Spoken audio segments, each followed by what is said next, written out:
Xoom login issues, how to fix authentication. So if you're having issues logging into this Xoom or Zoom, however you pronounce it, Xoom, right?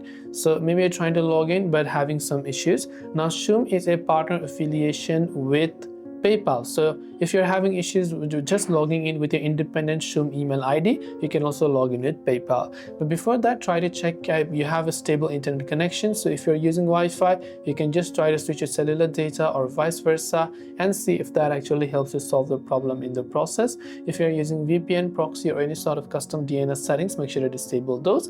Make sure your PayPal account is active if you're trying to log in with PayPal, or make sure that your password is correct if you're trying to log in with email and password independently.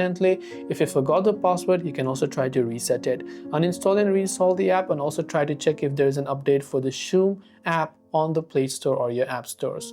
So that's it for this video. Thanks for watching, and do subscribe for more tips and tutorials such as these.